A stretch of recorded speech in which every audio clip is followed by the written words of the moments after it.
at you. You have to be careful when you conduct a chorus, because if you give a certain kind of cue, let's say to the French horn players who were sitting right in front of the sopranos, so the sopranos might come in. So you have to be really, really careful when you cue.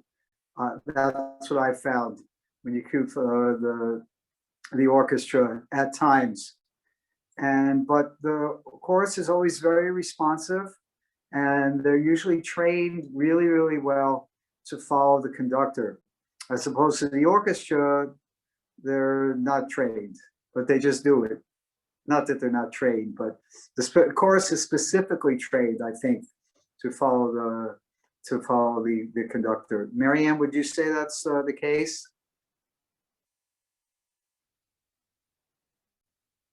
So you have to unmute. Yeah, I would say that's true. Okay, well, now we hear you, but we don't see you. There now we go. Yeah. And hear you. That's great. So can I get to see some people, or unless you're don't want to be seen? Always nice to see who you're talking with or who you're conversing with. So no takers. Anyway, I don't know how many pages are we? Just one, I think, so far. Okay, and I don't see Ron here also. Ron Cole is not here. Great. Well, I guess I can start, and if people join me in midstream, that's fine. Today's talk is about programming, and I guess it's obviously an important subject because you have a lot of things to take into consideration, and the two or three things are all important. Number one, how is the audience to react to the music that they hear coming from the stage?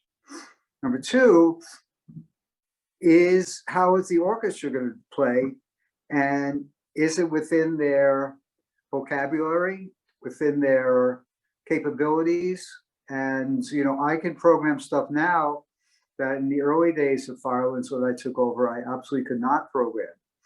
So we made some very big steps when we played the Firebird Suite. That was a huge step for us.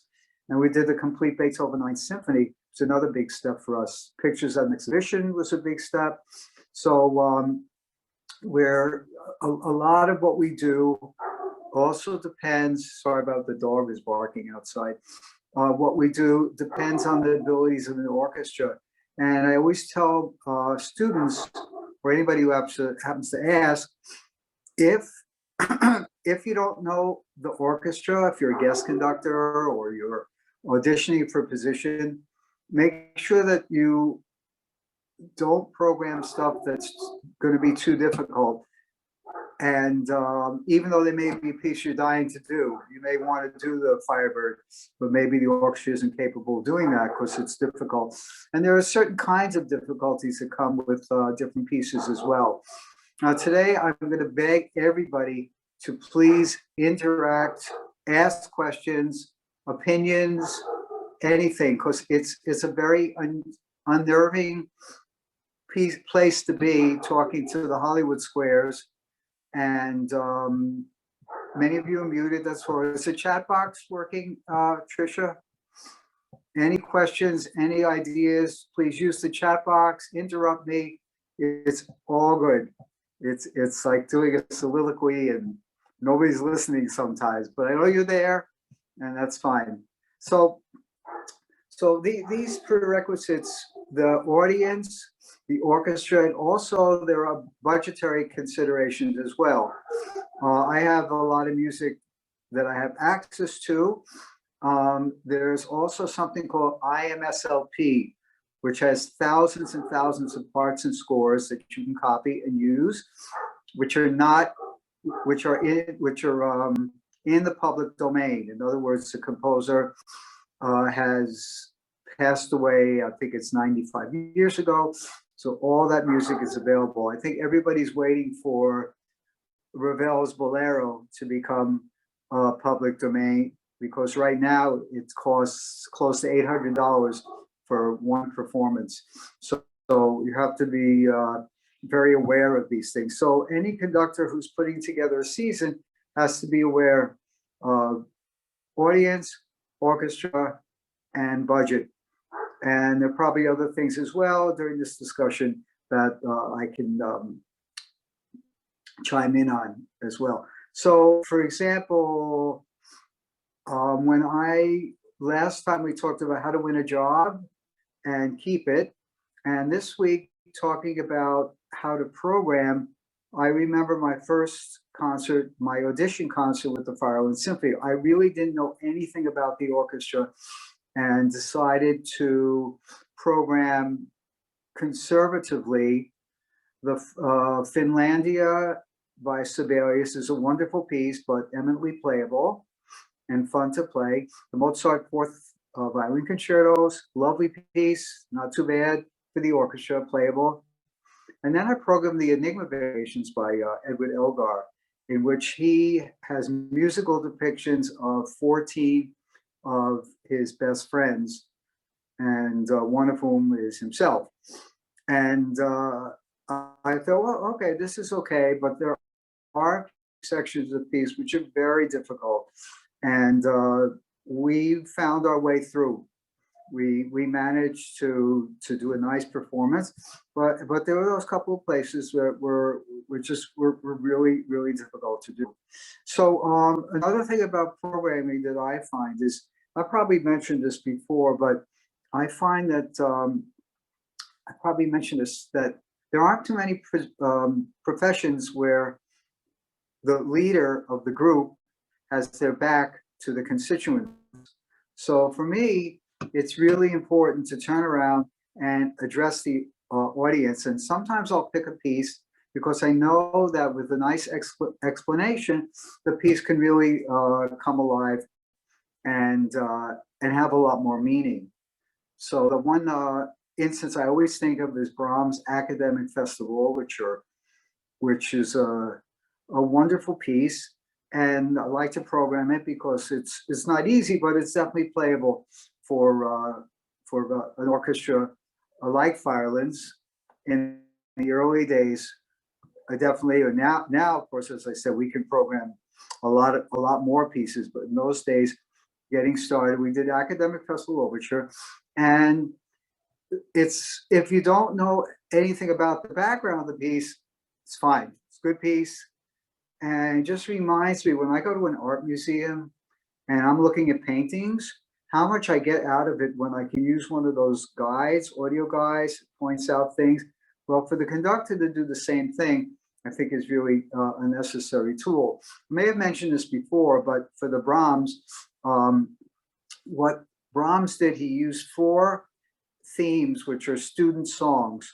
For 3 of them, I actually used a choral rendition, followed by what Brahms did with the orchestra as an illustration. I did that with the 3 of the songs. And then when it came time to play the piece, I think the audience was able to grasp a little bit more clearly as to what they're listening to.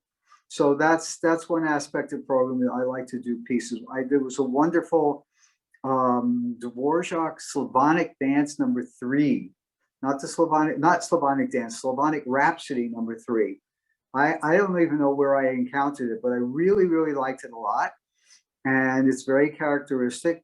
So I added some completely unknown, not only to the audience, but also to the orchestra, a very familiar signature of Dvorak. His music has a certain wonderful sound to it. So I added some photos of scenes of Czech life and scenery and such. And I thought it added a little bit to the program as well. The Mysterious Mountain that we did, terrific piece, very listenable to, but with beautiful photography, the piece really, really comes to life. There are times that I programmed Romeo and Juliet by Tchaikovsky, Romeo and Juliet by Prokofiev, Midsummer Night's Dream by Mendelssohn. and we'll have an actor, actress on the stage doing some Shakespeare lines, which I think adds quite a bit to the to the image that we're trying to give to our audience. I love doing another piece which I absolutely love programming is the Spanish composer Manuel de Falla's Three-Cornered Hat, complete ballet.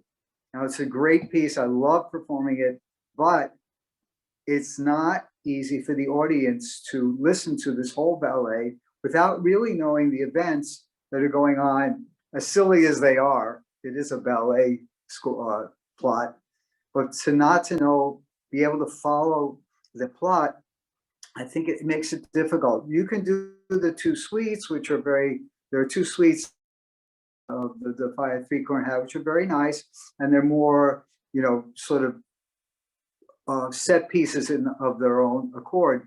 But when you do the whole ballet, it's about 37 minutes or so, and your mind's eye can imagine the plot and what's going on. I think it adds a lot, and it's just a great piece for the orchestra to play. And on a purely selfish note, I just love conducting it, and it's really great fun. So going back to even the original premise of programming, I mean, where do you start? Every orchestra, every season, every ensemble has, I think the conductor has to program for that orchestra and for that ensemble, and you come up with a philosophy of programming. There are certain pieces that I know that the Firelands audience is really not going to like a lot. There are certain pieces that I don't like to conduct, and I don't think I'm very good at it, and that's fine. There's so much repertoire that you can get around this. The so-called second Viennese school of Alban Berg, Arnold Schoenberg, and who's the other guy? Anton Webern. These are pieces that I know the audience is not going to like. I don't like to conduct them, and so I avoid them. Bruckner symphonies are wonderful pieces, but not necessarily for me. I saw a question. Trish, can you, I saw it flash with one of those eye exams when something flashes in front of you, but this one went away. Yeah. Can you read it to me? Yeah. Mindy wanted to know, what's your favorite piece to conduct? Okay, well, Mindy, you have to go live now in case you need to talk to me. No, you're still muted. There you go. So my favorite piece to conduct is the piece I'm conducting at that moment. Is that a diplomatic answer? Very diplomatic answer. Okay, what do I like to? I love conducting Prokofiev's Romeo and Juliet ballet. Unbelievable music. Samuel Barber's First Symphony. Let's see, Beethoven's Third Symphony, Beethoven's Ninth. Schumann's First Symphony, amazing piece. Wow. Really, really great. Bartok, Concerto for Orchestra. I mean, there's just so much great stuff, and it's just really, really hard to answer.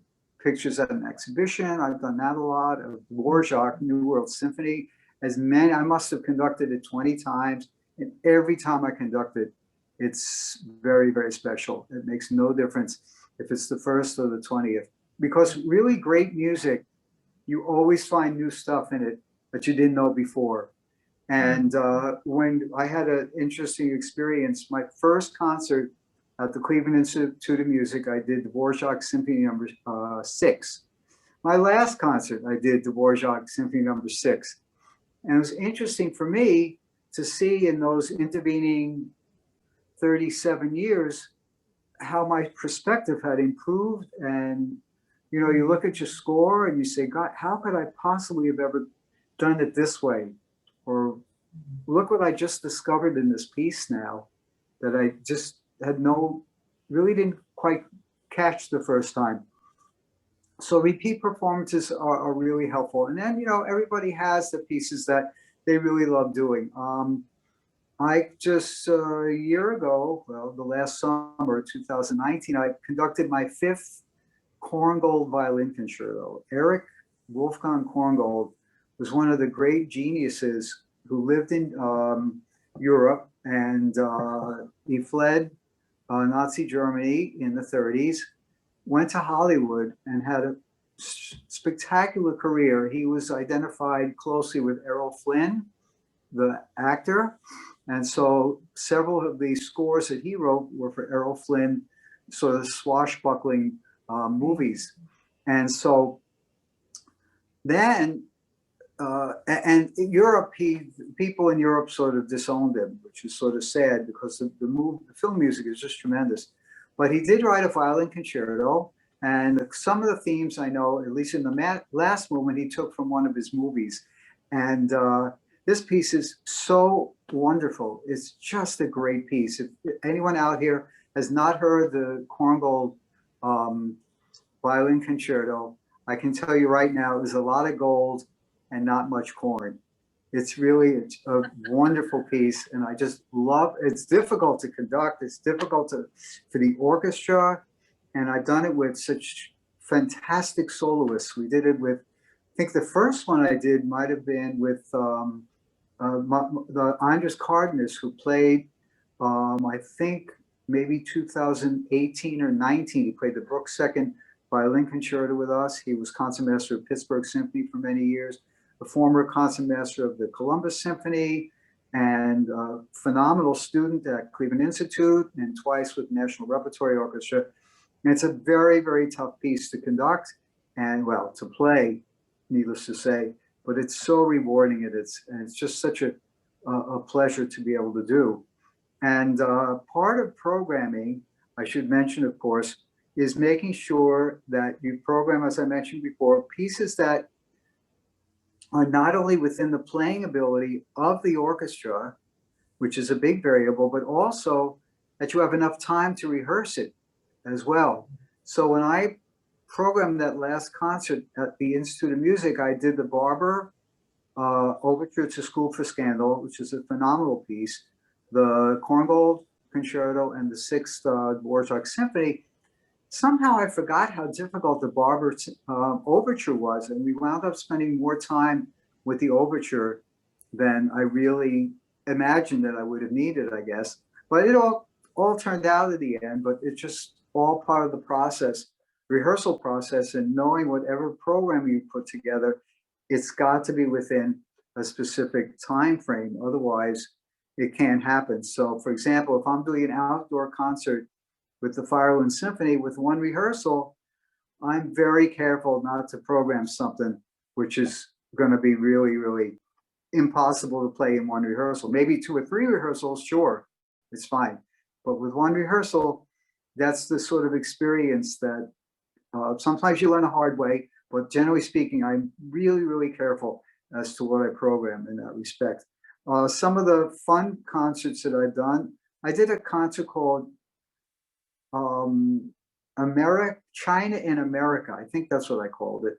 Can't remember exactly, but it was all either music by Chinese composers or music influenced by China. And actually we did that here. I don't know if you remember, Stephen Greenman played the Butterfly Lovers Concerto, which was written by 2 Chinese people. And Steve is not Chinese, Steve Greenman. And that was the concert. I believe we played the Chardash by Monty as an encore. And I actually found it on I found a video of that performance, which was really pretty fun to listen to. Anyway, but the Butterfly Lovers Concerto was on that. From Puccini's opera Turandot, which takes place in China, we did the big aria, but played by a trumpet rather than sung by a tenor. I found an interlude in that opera from Turandot, and I had to write my own ending, or I borrowed from Puccini to write the ending because it doesn't end, and I had to get special permission to do this piece and photocopy parts and all this. So that was a big operation. We did a piece called The Chairman Dances by John Adams from an opera called Nixon in China. And we did another couple of Chinese pieces. I don't remember right offhand, but that was a sort of program to put together, which was very, very different. and pretty exciting, really, as it turned out. You know, it wasn't, you know, the standard formula of overture, concerto, symphony is tried and true. And like I said, the overture, corngold, violin concerto, and Dvorak's Sixth Symphony is definitely within that time, within that category. But there are so many fun and different things that you can do, and that Chinese program somehow came to life. I did a program with Pops called the Mediterranean Cruise, with a guitar concerto by Rodrigo, with Jason Buick play. He also played with Firelins as well several years ago. Then we went over to France with Edith Piaf cabaret songs. Then we had Italian opera arias, and finished with local Greek band playing Greek songs with orchestra, with arrangements written especially for the occasions. So programming is fun in a sense because it allows you to be creative and fun and know your parameters, but know the challenges and things that might resonate with an audience as well as with the orchestra. So that's all part of that. So, and then again, the time of the concert, of the program, generally I like to do 70 to 75 minutes of music, sometimes a little longer. And in 12 years of programming for Firelins, though, I found that it's sort of creative ideas. I've done the Brahms Second Piano Concerto, which is very long, Beethoven Ninth Symphony, which is very long, and those are probably the longest pieces that I've ever done. But the great thing about Firelins, I have to tell you, when I took over 12 years ago, there were no rules, and that was so cool. In other words, no one had to say you have to do this, or you can't program a Broadway piece, or you can't program film music. So I can program whatever I want, basically, within the budget, within the abilities of the orchestra, and within what the audience will enjoy hearing. So we put a program together called Let's Dance. Actually, I think that's the CD that you've been playing before these sessions. And so Let's Dance, we did the Bacchanal from Samson and Delilah, the ballet. We did 3 or 4 Slavonic dances by Dvorak. We did Slaughter in 10th Avenue by Richard Rodgers. And can't remember what else, another dance-like piece. And I started the concert by coming on stage with my clarinet and playing Let's Dance by Benny Goodman. So, you know, that's a sort of fun thing you can do with Firelins that no one would say, boo, oh, you're not supposed to do that at a concert. Play Benny Goodman's well, the concert's called Let's Dance, so why not play a song called Let's Dance by the King of Swing himself, as long as I play the clarinet, not as well as he does, but I thought, well, let's just go for it. And it was great fun. So that's really cool. Another reason that I think mixing and matching is fine. We did a concert, I don't remember the whole program, but we ended the concert with the suite from the Force, no wait, which one it is? The Force Awakens, one of the next to last, I think, Star Wars movies. And this is a unbelievable John Williams score. And there were some young people in the audience, youngish in the 30s, and they really loved it. They actually came because they said, wow, this is the Force Awakens. Let's check this out. And it's just a brilliant piece. I love conducting it. And the orchestra played great. It was playable. Audience loved it. Had all the perfect parameters. It fit the program. And it really worked well. I have to be careful sometimes not to program 2 very difficult pieces in the same concert. Brahms' Third Symphony, which I adore, is a very, very tough piece to put together and play well. And a friend of mine had written the piece, so I said, well, I'll program this one I'm pretty sure that's what it was. I programmed this film. I know we programmed this piece. I think it was with the Brahms 3. Well, I, for some reason, hadn't realized how difficult my friend's piece was. He was at the concert, and I said, wait a minute, I have to make sure this is good. You know, the guy came all the way up from Austin, Texas, to hear his piece. I have to give it justice. So that was all part of that. And it fortunately it worked. I'm very, one thing that I have a lot of experience is efficient rehearsing, which you have to do. If you've got one rehearsal, you better be efficient.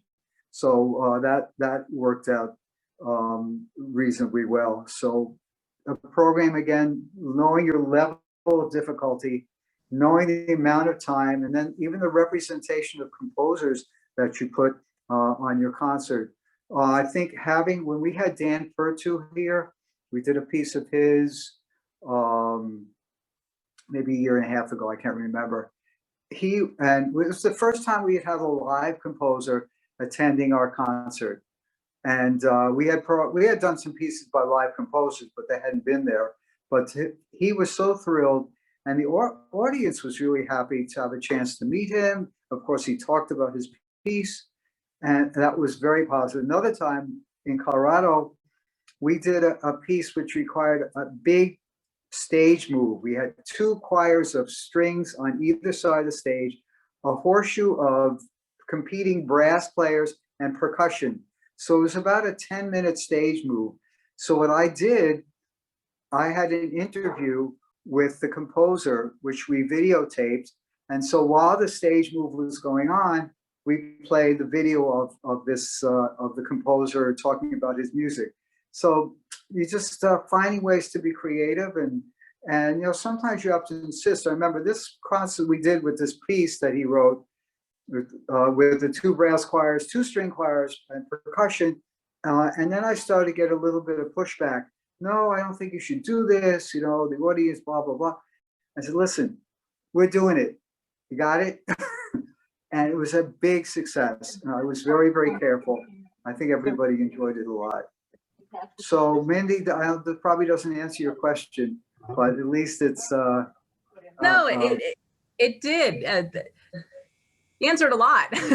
And actually, I have another question. Please. So when you have a live composer there, you know, actually at the concert, is there a lot more stress on you because you want to try to please them, you know, as opposed to them, you know, doing Beethoven or Mozart? Yeah, no, I think you're right. Well, I'm sorry to interrupt you, but I think the point is you have to make sure that you have enough rehearsal time.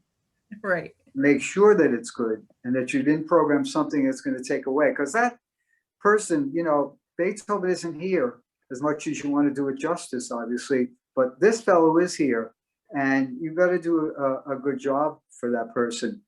So I don't want to say stress, just make sure you're prepared. Another thing that really can stress me out, if there is such a thing as stress. Okay, I'm at the Cleveland Institute of Music, right? You can unmute yourself now because you may want to, or any of you, but Mindy, Trish, anyone else?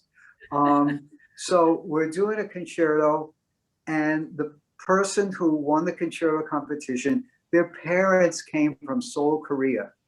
Oh. That's stress.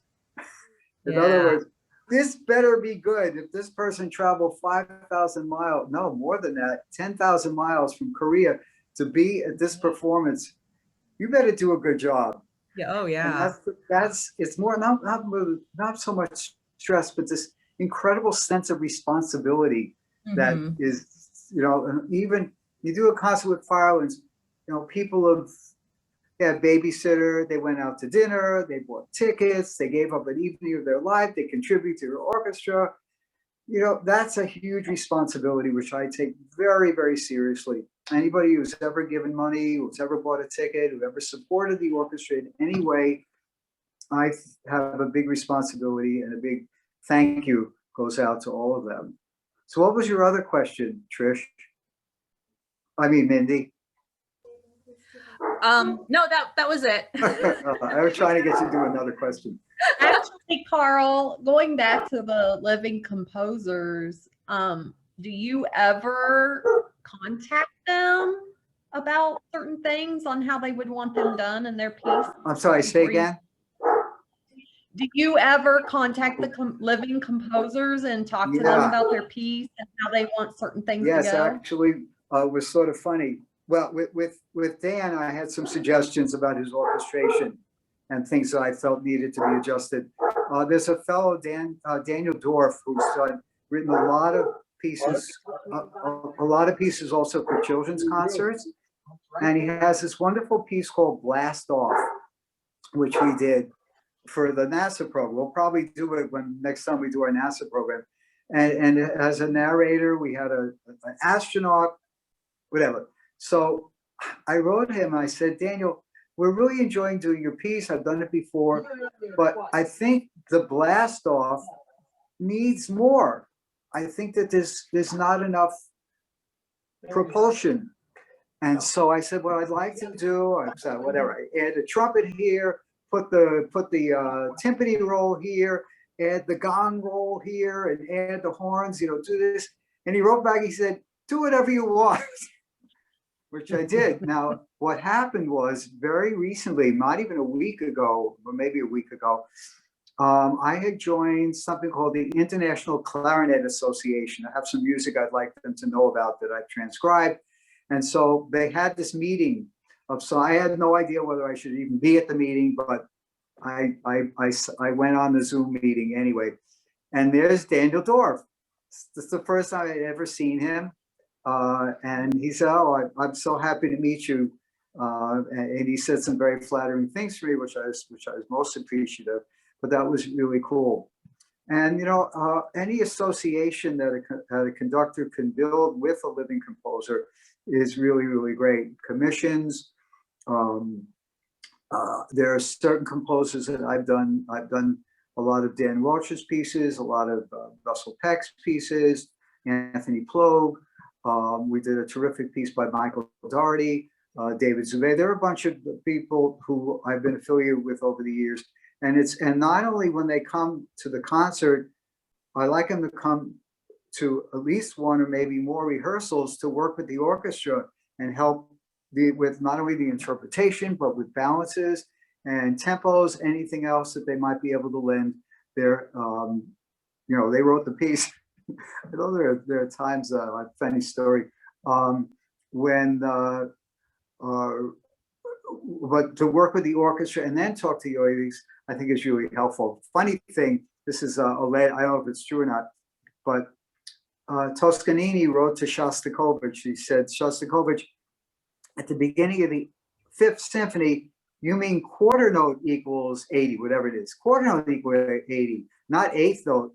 And Shostakovich wrote back, he said, no, it's eighth note. And Toscanini wrote back, he said, no, it really is quarter note, which is sort of funny. And, the whole, we're talking about interpretation just for a moment. Composers have metronome markings that they use in their scores. Quarter note equals 80, half note equals 56, whatever. And as you're preparing, you find that a lot of the metronome markings from time to time make no sense whatsoever. And story, Ernest Bloch's daughter, this was years ago, and someone said, Suzanne Bloch, Ms. Bloch, tell me about your father's metronome markings. I just have to wonder. She said, oh, please don't follow my father's metronome markings. It's terrible, or something like that, which is very cute. Mm-hmm. So anyway, I need more questions and observations because I'm sort of talked out. Does anyone have any? Because I have some more. Marianne, you have something? I can't. Marianne, you're muted. Unmute. There, I'm unmuted now. I'm doing this off my little cell phone, so it's hard to get your finger on it. I really have always enjoyed more modern composers, and when we had the piece was Spring. I still remember the name of the piece when you had him there, and it was just wonderful. And how do not everybody has that bent that I do. So how do you work those more modern composers in? John Adams is one of my favorites also. And Wow. how do you work them in when your audience is maybe wants to hear the tried and true? That's a really great question. To me, most significantly is the program music that they can identify with, which is not so far out, or, one of my favorite words, or I should say my least favorite words, is accessible. And somebody says, oh, that piece of music is accessible. You mean, oh, it's good? I think just saying it's accessible means it's listenable to. And something that inaccessible is god awful, maybe. I mean, how can you just sort of say, well, it's accessible?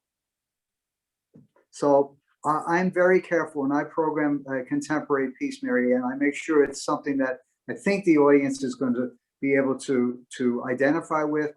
And then if it's an unknown piece, having the orchestra do examples, taking a little time to talk about it, maybe having an interview like the video interview I did with the composer, or audio interview, anything like that, I think is really, really helpful. And it gives the audience a feeling of being able to identify with a living person who's composing even as we speak. So I think that I'm very careful. I always make a point that music has melody, harmony, and rhythm. And if it doesn't have that, I don't think it's anything I want to listen to.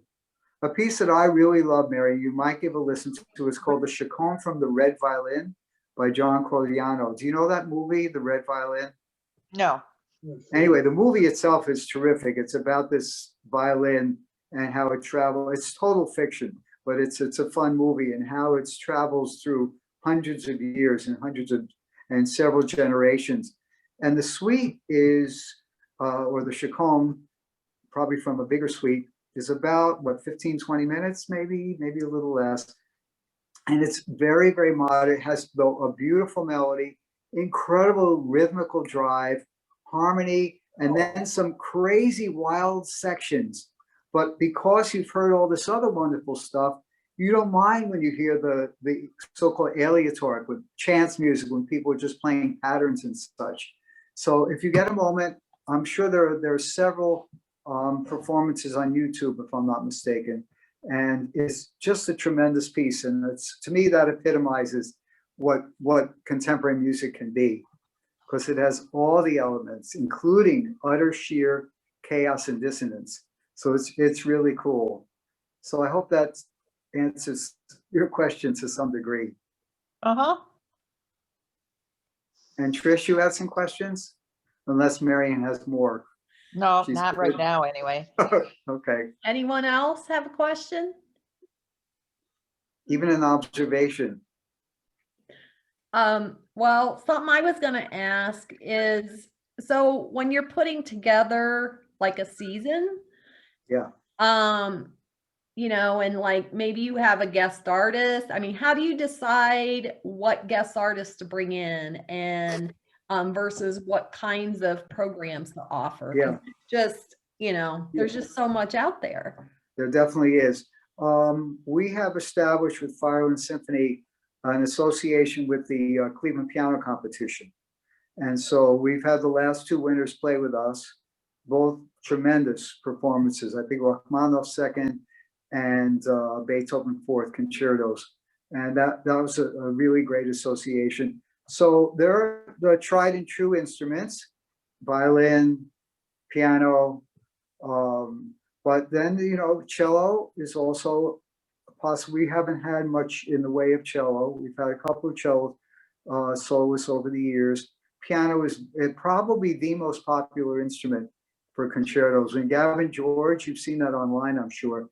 His performance of the Rachmaninoff Paganini Rhapsody was just stupendous. So if you can have somebody like that, a young talent, we have Kevin Miura played the Saint-Saëns Third Violin Concerto. I think he was all of 14 years old. We had another youngster play the Tchaikovsky piano concerto. So if we have that occasion, and so we always like to have that happen. We had saxophone. Jim Mumble is the professor at Youngstown State. So he came and played the John Williams' Catch Me If You Can and the Debussy Rhapsody. And so unusual instruments are possible. We've had, I think, 3 trumpets or 2 trumpets. We know we had Michael Sachs, who's principal trumpet of the Cleveland Orchestra, and Alan Siebert, who is trumpet professor at the University of Cincinnati. Byron Stripling. Oh, well, Byron was, yeah. Byron was more for a pops concert, but Byron is one of my heroes. I've never met anyone like him. He's just unbelievable. But just thinking of programs, you know, you can have the chorus that we use. We have the chorus for Beethoven 9. We did the Poulenc Gloria. Mary Ann, did you sing in that? I've been there the whole time. Yeah. All right. Poulenc Gloria is a tremendous piece. I'd love to do the Rossini Stabat Mater, if that can happen. Oh, And yeah. adding chorus is tremendous. And just unusual instruments can work as well. And I did a concert with a pipa. Was it pipa soloist, which is a sort of a Chinese mandolin, lute, some sort of an instrument, which was really was unbelievable. It was really, really great. So competition winners, we had, this was the month we were supposed to be doing the, I think it was the Scottish Fantasy with Randall Gooseby. Yeah. Unfortunately, which hopefully we can resurrect that in the future. And so there's an occasion, Black History Month. Hispanic programs are tremendous. So theme programs that you can come up with. And just sort of finding that. And then, of course, the competition, the winners of the competition, but also we can't afford Itzhak Perlman, but we can afford Kevin Muir, for example. Plus, I'm very fortunate that in Cleveland, I've made a lot of friends over the years.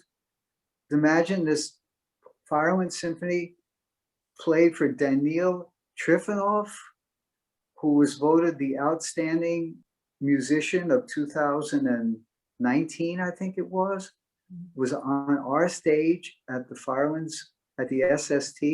I mean, that's unbelievable, because worst they can do is say no. I asked his teacher, he studied in Cleveland. I said to Sergei Babian, who also played with us, another wonderful pianist, to Sergei, any chance that Daniil has a piece he just really needs to do with orchestra before he plays it with the Vienna Philharmonic or the New York Philharmonic or the London Symphony?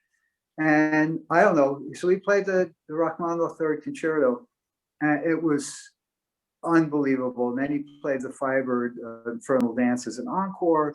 And I'm telling you, that was amazing. We had Jamie Laredo and Sharon Robinson, world renowned, came and played the Brahms Double Concerto for us. Antonio Pampavaldi, who's one of my dearest friends, appeared with us twice. He's playing the Greek Concerto on that album that you have. Mm-hmm. And Antonio was silver medal winner in the Van Cliburn competition, winner of the Cleveland competition. So I'm just fortunate that I have some nice connections. And the best part of these connections are they'll come and play with me, and they won't charge nearly what they would be charging otherwise. And of course, another challenge in programming is reinventing Christmas.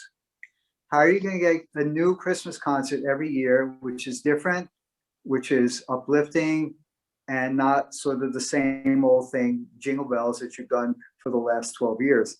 So finding that balance is also part of it. The outdoor programs, having a different soloist, having fun, interesting, captivating things, I think is all good. So that's sort of where I'm coming from, but it's a challenge.